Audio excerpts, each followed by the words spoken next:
Bienvenue sur Le Bonheur me va si bien, le podcast qui vous aide à révéler votre richesse intérieure et à construire la vie qui vous ressemble. Je m'appelle Audrey et je suis coach de vie. Sur ce podcast, je vous livre tous les 15 jours des conseils, des outils et méthodes concrètes pour comprendre vos émotions, mettre en lumière vos qualités, oser être vous. Ma mission, c'est de vous guider, de vous aider à mieux vous connaître, à vous approprier votre vie pour être plus sereine, épanouie et trouver votre cohérence. Ici, on parle donc de confiance en soi, de lâcher prise, de pensée positive, bref. En résumé, je vous aide à révéler la jolie pépite qui est cachée en vous. Alors, préparez-vous à reprendre votre vie en main. Bonjour et merci d'écouter ce 7e épisode du Bonheur me va si bien. Et j'ai de nouveau le plaisir d'accueillir une invitée pour ce nouvel épisode. Nous allons parler avec Alice de Flow Créatif d'art thérapie. Je ne sais pas vous, mais moi l'art thérapie c'est quelque chose qui m'interpelle, me questionne depuis un petit moment sans savoir réellement ce dont il s'agit. Aussi j'ai demandé à Alice de venir m'expliquer ce qu'est l'art thérapie, c'est quoi la différence avec l'art journaling ou le journal créatif et surtout en quoi l'art thérapie peut par exemple m'aider à lâcher prise, à travailler sur ma confiance en moi. Si je me sens submergée, en quoi l'art-thérapie va m'aider. Donc Alice nous explique tout dans cet épisode. Et bien sûr, je vous retrouve moi pour la conclusion. Donc je vous souhaite une très belle écoute. Bonjour Alice et merci de nous rejoindre pour ce nouvel épisode du Bonheur me va si bien. Donc je suis vraiment très heureuse de t'accueillir et en même temps de faire un petit peu ta connaissance puisque nous venons tout juste de nous rencontrer dans le cadre du sommet que tu organises et ça on en reparle un petit peu plus tard. Donc vraiment déjà merci Alice d'être avec nous aujourd'hui. Merci beaucoup Audrey de m'accueillir et de m'inviter dans ton podcast. Donc, aujourd'hui, on va parler de l'art-thérapie. Plus exactement, on va travailler un peu sur le comment lâcher prise avec l'art-thérapie. Mais avant ça, j'aimerais que tu te présentes un peu à ma communauté, si tu le veux bien. Oui, avec plaisir. Alors, mon nom, c'est Alice Albertini et j'habite à Montréal, au Québec. Et je suis art-thérapeute professionnelle et aussi je donne des ateliers créatifs en ligne souvent. Donc, ça, c'est très rapide comme présentation. Oui, alors peut-être que certaines te connaissent déjà. Si on parle donc de ton site qui est le Flow Créatif, c'est ça? Oui. Flow Créatif ou le Flow Bujo ou avant c'était l'Anti-Bujo. Donc peut-être que vous connaissez Alice par le biais de cet atelier Anti-Bujo ou Flow Bujo. On n'a pas parlé, mais... Oui, Flow Créatif, en fait, c'était mon désir de partager ma passion pour l'art journaling. Donc, je pratique moi-même l'art journaling depuis des années. J'aime le partager dans des ateliers créatifs. Et donc, j'ai une communauté, j'ai un site web, une page Facebook sur le Flow Créatif. Mais je veux aujourd'hui faire une séparation et une distinction avec l'art-thérapie. Donc, ça va être un petit peu de ça qu'on va parler aujourd'hui. Oui, on reviendra sur la distinction plus tard. Et là, j'aimerais, si tu le veux bien, que tu nous dises 3 choses sur toi, 3 événements qui font de toi qui tu es aujourd'hui. Un jour, j'ai découvert que interpréter mes rêves ou travailler sur mes rêves en parlant à quelqu'un, ça m'ouvrait beaucoup de possibilités, mais à l'intérieur de moi. C'est-à-dire que j'apprenais à me connaître par les archétypes, par les rêves, en parlant à quelqu'un, en faisant des dessins tirés de mes rêves et tout ça. Donc ça a vraiment changé ma façon de voir le monde parce que j'étais une femme, en fait, plutôt quand j'étais une jeune fille, j'étais beaucoup dans ma tête. Donc, dans ma tête, il y avait un mental qui était tout le temps en train de dire il faut faire ça, il faut faire ça, il faut réussir, ambition, nanana. Mais il n'y avait jamais d'écoute de mes émotions intérieures, de mes peurs. Il n'y avait jamais d'écoute de comment est-ce que je me sens. Est-ce qu'aujourd'hui, je suis fatiguée? Et aussi, en relation avec les autres, il y avait pas non plus de... J'essayais d'avoir l'air de quelque chose ou de quelqu'un, mais je n'écoutais pas à l'intérieur de moi et je n'aurais pas, en fait, comment je me sentais et qu'est-ce que je ressentais vraiment. Donc, tout ce travail sur les rêves, les images et tout ça m'ont vraiment fait faire un shift qui a pris plusieurs années de travail sur moi, mais de vraiment descendre, en fait. C'est un peu descendre de la tête à nos ressentis, descendre de la tête à nos émotions et de ce qu'on appelle un peu plus, des fois on appelle ça le moi authentique, un peu le moi profond, et de vraiment plus amener cette partie-là de moi qui est plus authentique dans le monde, en fait, et de lui donner une place. Ah, Donc ça, c'est quelque chose qui a changé ma vie. Ensuite, j'ai beaucoup voyagé. Donc, voyager aussi dans plusieurs pays, comme dernièrement, j'étais au Guatemala au mois de janvier, février, mars. Ça aussi, ça change la façon de vivre, la façon de voir le monde et la façon de voir les humains, de voyager. Donc ça, ce sont des choses qui ont vraiment influencé mon vécu. Une troisième? Troisième. Bon, c'est déjà pas mal. Si tu n'en as pas, on en a déjà deux qui sont assez parlantes. J'aime beaucoup la première. J'aime beaucoup la première, vraiment. Ce côté se révéler son moi authentique, qui l'on est à travers simplement l'écoute de ses rêves, en fait. C'est ça que tu as dit. Je trouve que c'est beau. J'aurais une troisième rapidement, mais c'est très relié à la première, c'est la créativité.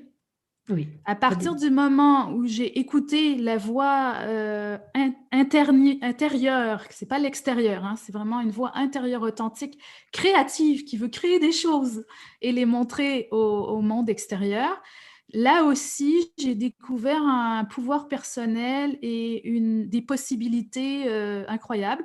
Et ça continue jusqu'à présent, en fait. C'est un peu comme si la créativité était mon guide. Ah oui, où tu te sers de ta créativité pour exprimer. Mais ça, je pense qu'on en parlera tout à l'heure avec l'art-thérapie. Je vais te faire un petit jeu, toujours pour apprendre un petit peu mieux à te connaître. Donc, c'est es-tu plutôt ou plutôt? Donc, tu dois répondre assez rapidement. Alors, es-tu plutôt thé ou café? Café. Bain ou douche? Bain. Goûter ou petit déjeuner? Goûter. C'est juste que goûter, on ne parle pas de ça au Québec. On dit collation. Nous, on dit collation au Québec. Collation. C'est mignon aussi. Format A4 ou format A5? Ça, ce sont les feuilles, là. Les feuilles carnées, soit les grandes feuilles, soit les moitiés. Ah oui. Les plus grandes. A4 alors. Oui. Feutre ou crayon de couleur? Crayon de couleur. Mer ou montagne? Montagne.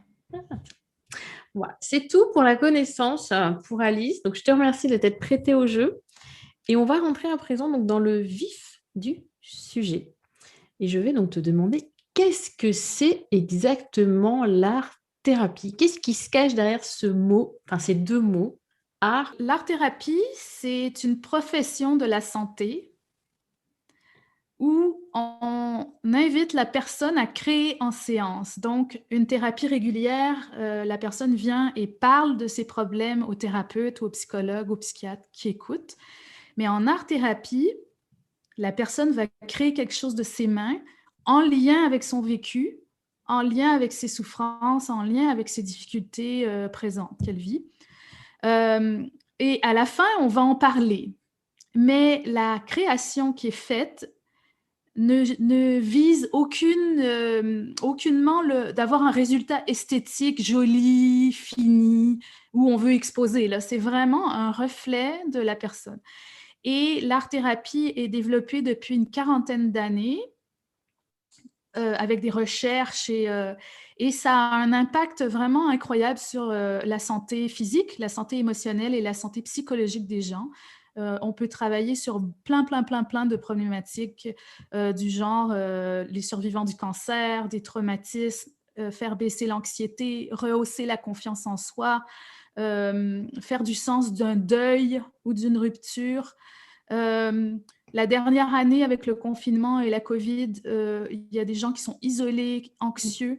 Le fait de faire de l'art-thérapie à distance a un impact positif sur les personnes. Voilà. Donc, c'est vraiment profond, en fait. On ne se rend pas compte. Mais du coup, est-ce qu'il faut un diplôme pour exercer l'art-thérapie? Tout à fait. Alors, je ne peux parler en toute connaissance de cause que des formations qui sont au Québec et en Amérique du Nord. pour exercer en tant qu'art-thérapeute professionnel, il faut une maîtrise universitaire D'accord. avec très rigoureuse. En fait, on a une formation clinique, on a 1000 heures de stage avec des personnes vulnérables et on a un mémoire et nous avons des supervisions. Donc, tout ça, c'est une grosse formation voilà, pour Voilà, accompagner les gens. c'est pas un charlatan. Il faut vraiment, enfin, quand tu dis 1000 heures de stage, Oui, c'est énorme. C'est énorme, oui. 1000 heures de stage pour acquérir. Mais ça se comprend aussi par rapport à ce que tu as dit avant. Tu as quand même parlé de personnes qui ont eu des traumatismes. Et un traumatisme, c'est pas superficiel, hein. On va vraiment travailler en profondeur. Et c'est rassurant de savoir qu'il y a ce genre de diplôme obligatoire derrière le mot art-thérapie. Et j'aimerais rebondir sur justement, tu en as parlé rapidement tout à l'heure, il ne faut pas confondre, on est d'accord, art-thérapie, art journaling, journal créatif. Ce sont vraiment des choses distinctes. Est-ce que tu peux nous expliquer un peu mieux les distinctions?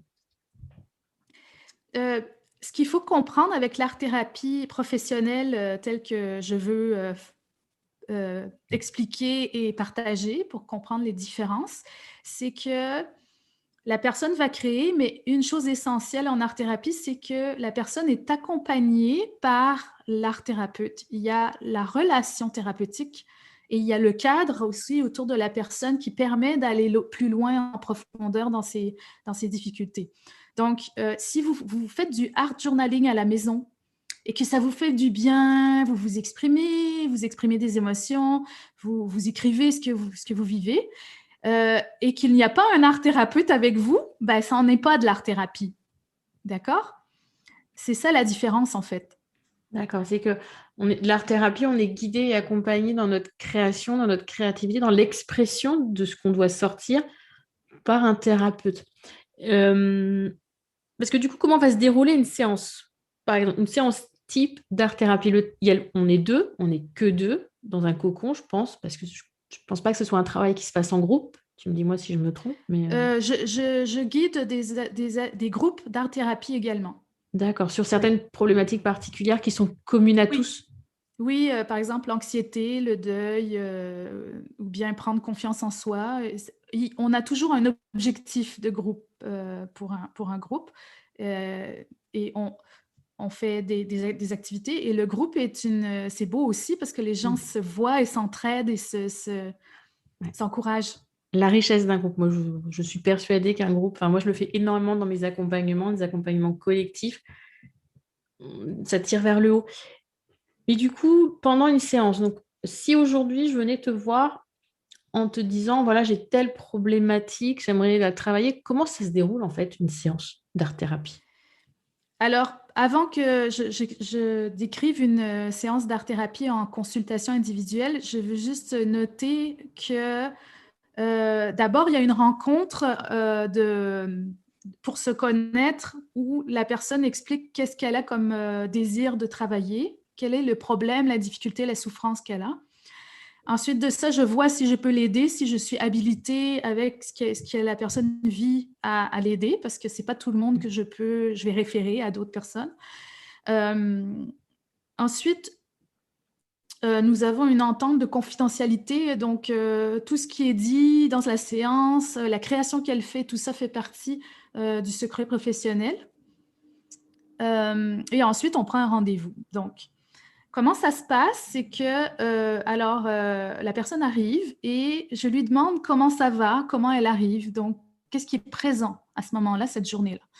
Donc, la personne va parler de son vécu, les difficultés, comment elle se sent. Il y a des gens qui sont malades, il y a des gens qui ont de l'anxiété, tout ça. On parle. Donc, il y a vraiment un moment d'écoute et de voir qu'est-ce qui est présent à ce moment-là pour la personne. Ensuite, je vais inviter la personne à créer. Oui, Donc là, il y a une différence entre avoir un bureau en présentiel et avoir une session en ligne. C'est que quand j'avais un bureau, parce que présentement, je ne fais pas en présentiel, non. j'avais du matériel. Donc là, j'invite la personne à dire, ben, il y a du matériel de création ici, choisis ce qui t'attire et je t'invite à créer quelque chose en lien avec ce qu'on a parlé avant, qu'est-ce qui est vraiment vivant pour toi, présent, qui veut être abordé ou qui veut être touché, exploré par la création. Et là, j'ai du matériel. Alors, c'est vraiment chouette parce que il y a de la Il s'amuse. peinture, des crayons de couleur, il y a du collage, il y a du bricolage, il y a des feutres, il y a du matériel naturel qu'on peut coller, il y a des boîtes, il y a toutes sortes de choses. Évidemment, chaque bureau d'art-thérapeute est différent, hein, il y a différentes choses. Et là, la personne, elle commence à créer, elle est attirée, et là, elle tombe dans un processus créatif qui n'est pas du fait de la pensée cartésienne. Alors là, il y a une magie qui se passe, entre guillemets, c'est que la personne se met à créer, et là, il y a un silence. Moi, je suis présente, j'écoute, je vois, et la personne crée quelque chose. Et là, il y a un certain temps, ça peut durer 30 minutes, 40 minutes, 10 minutes, ça dépend vraiment. Des fois, c'est totalement silencieux parce que la personne est tellement absorbée dans sa création qu'elle ne parle pas. Mais il y a un autre langage, qui est le langage de l'image, qui est en train de naître à cet endroit, à ce moment-là.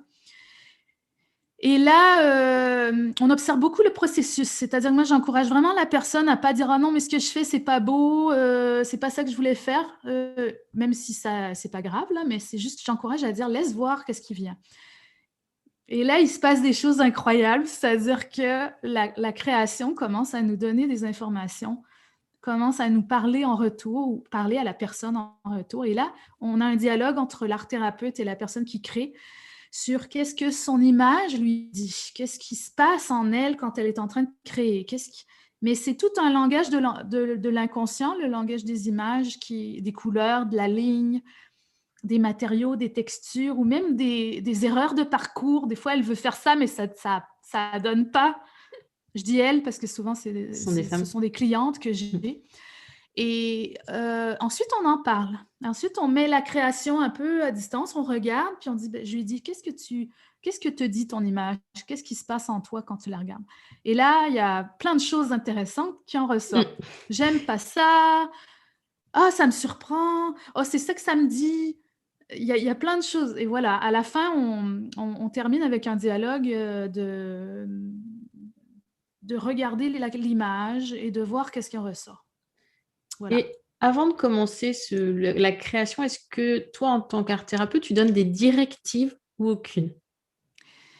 Alors, moi, j'ai une approche jungienne et humaniste, donc je suis généralement peu directive.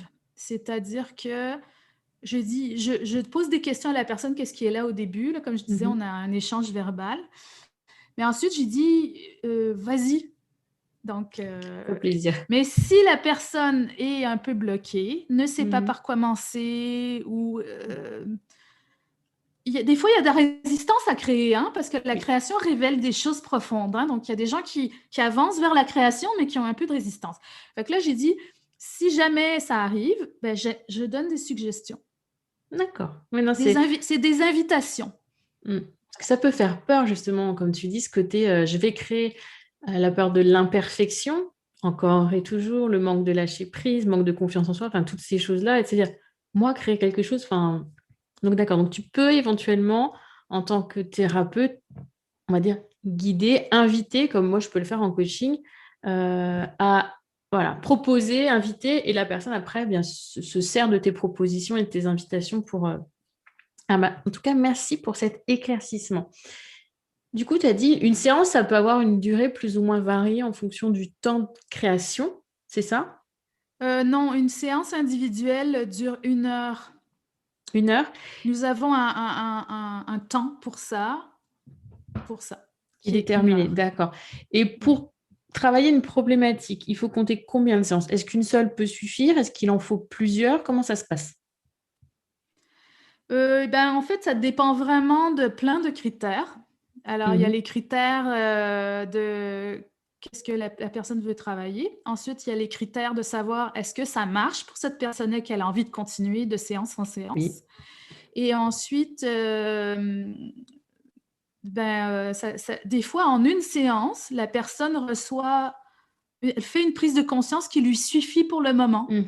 Donc, je vois la personne une fois et puis c'est tout. Des fois, ça peut durer un peu plus longtemps. Hein. Mais ça dépend vraiment de la personne. C'est la personne qui décide en tout temps si elle veut continuer ou arrêter le suivi. La personne, la complexité de son besoin aussi, d'accord.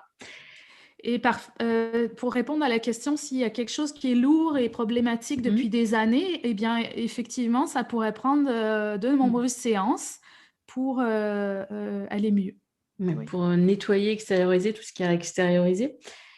On va passer à des questions un petit peu plus précises, enfin pratiques. Par exemple, si je te demande en quoi l'art-thérapie peut aider une femme qui, par exemple, se sent complètement débordée ou submergée. Excellente question. Je pourrais faire 3 heures de parler là-dessus. Alors, nous sommes dans une société qui est basée sur la performance. Donc, on est censé fonctionner tout le temps comme des machines. Et les femmes ont une double tâche parce qu'ils ont des enfants, parce qu'ils ont des parents à s'occuper et tout ça. Donc, il y a cette perfectionnisme, cette espèce de conditionnement de tout le temps à être comme ça, là. Donc, le problème, c'est que nous avons nous sommes humaines. Donc, on a besoin de se donner du temps pour respirer, du temps pour s'oxygéner, prendre soin de nous. On parle souvent de ça, mais c'est vital. Ce n'est pas la chose à faire en dernier dans notre journée, parce que sinon, on fait un burn-out, en fait. Il y a énormément de burn-out, d'épuisement professionnel, et c'est dû à ça. Donc, là où l'art-thérapie peut aider quelqu'un, c'est qu'en faisant une séance, la personne va se donner ce temps-là dans sa semaine juste pour créer sans performer. Sans performer, c'est important. D'accord. Créer sans attente de résultats, de réussite, de tout ça. C'est créer juste pour se donner cette bulle d'oxygène créative où on n'exige rien de toi, en fait. On exige... Et là, il y a un silence. Donc, on n'est pas dans une intelligence verbale qui veut blablabla, mais plus, qu'est-ce que je vais créer? Et là, il y a la créativité qui se met en marche. Et simplement se donner cette bulle d'oxygène créative-là, ça relâche, ça fait un relâchement, une détente. Et souvent, à la fin des sessions d'art-thérapie, que ce soit en groupe ou en session individuelle, la personne dit « je me sens déposée ». Je me sens plus en paix avec mes problèmes. J'ai pris une petite bulle comme ça pour moi. Oh, ça fait du bien. Voilà. Ça aide à lâcher prise, à diminuer les tensions, c'est ça? C'est juste parce que, si je comprends bien, c'est un moment pour soi, ça, tu prêches une convaincue. Mais en plus, c'est pas que ce moment pour soi, c'est aussi savoir créer quelque chose sans attendre la perfection, sans attendre... une image bien précise, un dessin, une fleur, un animal, ce que vous voulez. C'est juste créer pour le plaisir de créer. Et puis, bien sûr, si on est avec un art thérapeute, pour après comprendre, entre guillemets, ce qu'on a créé, c'est ça? Oui. Le côté dialogue. Mais là où, oui, mais j'ai envie de rajouter aussi une chose que j'ai pas dite, c'est que nous en créant, on descend du mental performant qui est axé vers le monde extérieur à faire, les tâches à faire, passer à travers notre to-do list, on descend vers qu'est-ce qui est dans le moment présent en ce moment et aussi comment est-ce que je peux être complètement ouverte aux possibilités par la création. Donc, c'est pour ça qu'il y a un lâcher-prise, c'est parce qu'on se donne un moment de permission en dehors de toutes nos responsabilités extérieures et on se donne une place à nous, notre monde intérieur, nos images, nos rêves, notre intuition, par l'image. Et quand c'est l'image, ce n'est pas les mots, ce n'est pas le verbal qui est beaucoup lié à la pensée cartésienne. Donc, il y a la permission de... C'est pour ça que ça lâche prise aussi, c'est parce qu'on passe... Moi, on ne me voit pas là, mais je fais toujours un geste de la tête en bas, en fait, nos tripes, notre cœur, notre corps, notre intuition. On laisse cette place-là et c'est ça qui donne le lâcher prise, en fait. Ouais, D'accord, je vois l'image. Oui, donc depuis tout à l'heure, Alice, vous ne le voyez pas effectivement. Elle met sa main sur la tête, elle descend au cœur et aux tripes parce que ces séances, on les fait soit avec son cœur, soit avec ses tripes, soit avec les deux, mais surtout pas avec la pensée classique qu'on utilise au quotidien. Je dois faire ci, j'ai ça à faire, il faut que je pense à ça. L'enfant machin, il y a l'école, il y a le boulot, tout ça. Ok, d'accord. Donc, Et dernière question, c'est pareil, en quoi cela peut aider l'art-thérapie une personne, une femme qui manque de confiance en elle? Je sais qu'il y en a beaucoup dans les personnes qui nous écoutent aujourd'hui. Qu'est-ce que l'art-thérapie peut apporter à ces personnes qui ont besoin d'acquérir, de booster leur confiance en elles? Alors, on constate souvent une augmentation de la confiance en soi chez les personnes qui font de l'art-thérapie, en plus de toutes les autres problématiques qu'ils ont à explorer ou à transformer, parce que en session d'art-thérapie, on propose de faire une expérience pratique. Donc, les gens se mettent en action, ils utilisent leurs mains pour créer quelque chose. Ils n'utilisent pas leur tête. Ils Mm. utilisent leurs mains et au lieu de juste parler du problème, on crée quelque chose avec notre problème et on joue avec. Et moi, comme art thérapeute, je donne la permission justement de créer quelque chose sans avoir à réussir quoi que ce soit. Et donc, ils ont un espace d'exploration libre, en fait. Et là, ils se disent, oh, j'étais pas capable de faire ça, mais dans cette séance-ci, je me rends compte que j'ai eu le courage d'essayer quelque chose de nouveau.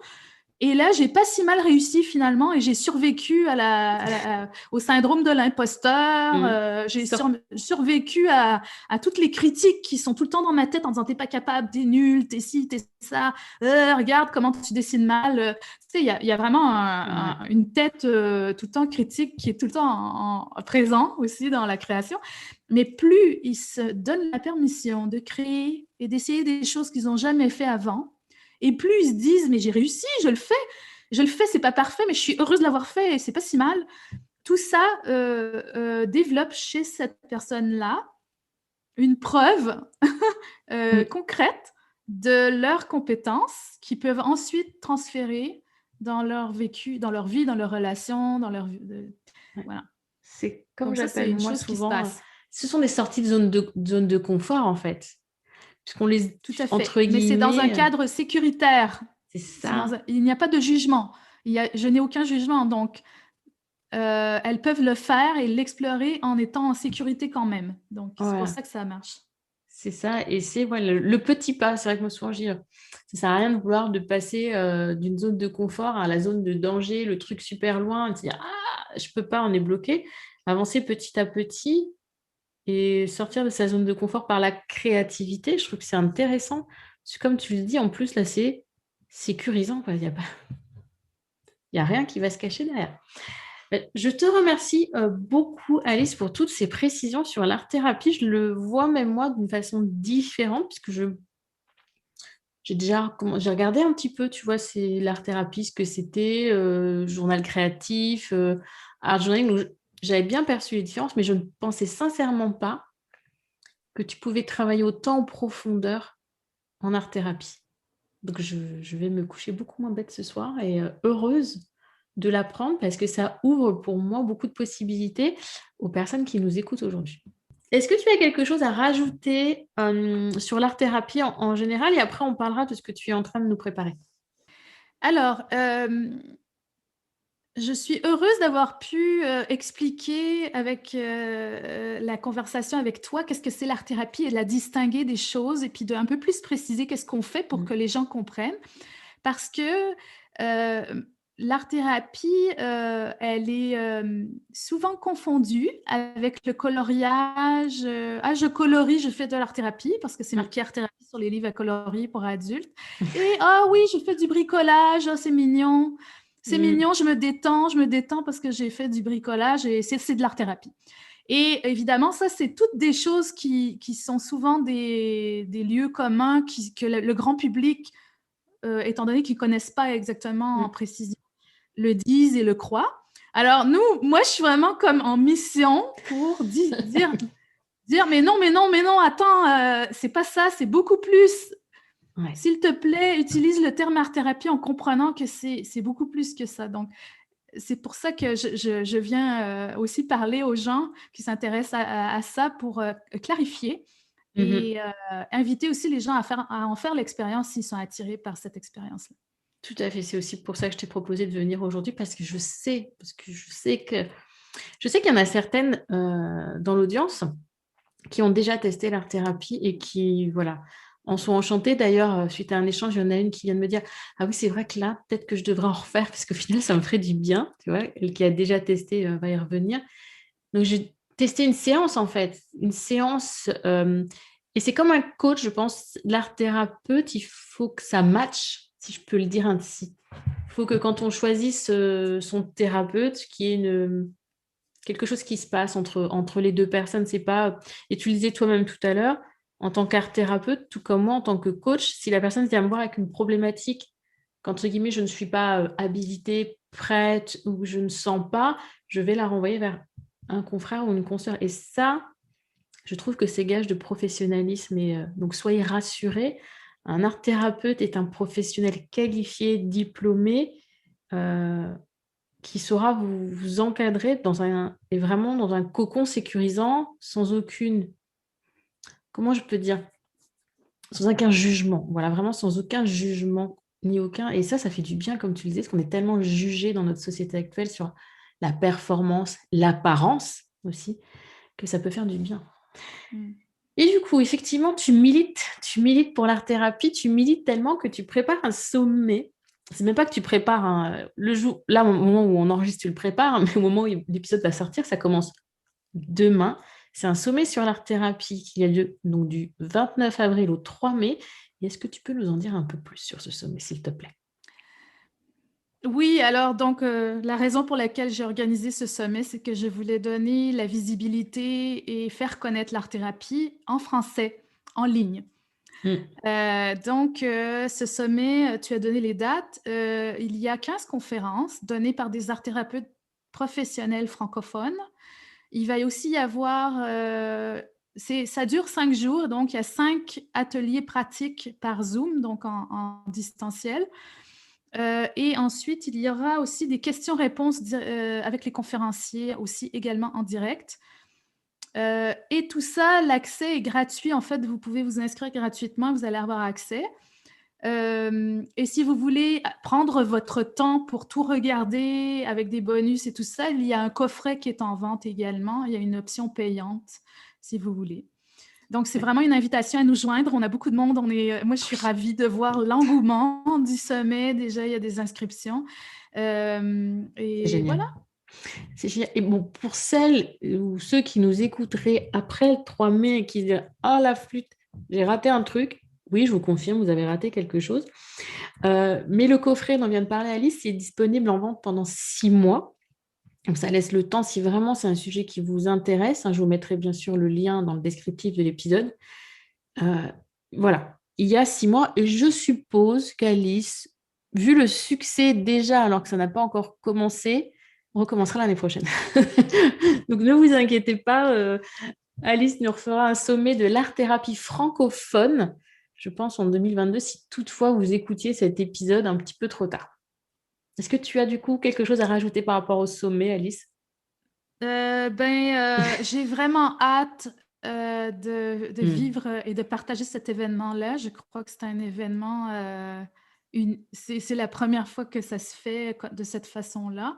J'ai surtout, l'honneur d'accueillir des conférenciers art-thérapeutes qui étaient mes mentors et les gens qui m'ont inspirée, en art-thérapie, avant de commencer mes études. Il y a un contenu incroyable, Mmh. venez voir les conférenciers, ce sont des personnes, heu, d'exception, inspirants, créatifs, humains, donc juste les ateliers également, l'expérience en atelier aussi, on va voir ce que ça donne. Donc je vous invite chaleureusement à nous joindre, au sommet.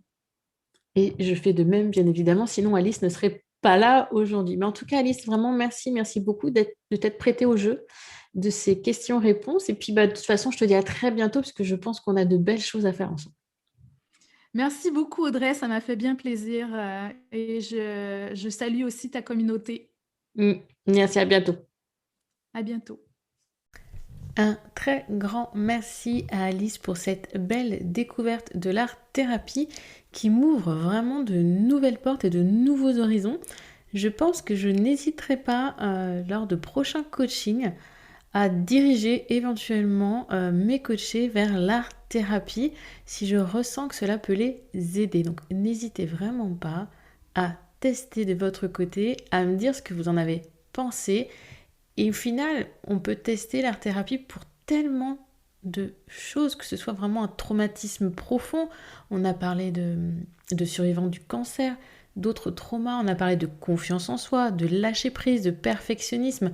Donc, testez. Je pense que pour les plus créatifs d'entre vous, ou j'ai aussi envie de dire pour celles qui ont envie d'être créatives mais qui n'osent pas l'être pour des raisons X ou Y et qui ne s'en sentent pas capables, qui ont peur du regard des autres, ou enfin bref, qui se sentent bloqués, testez l'art-thérapie. Vraiment, testez.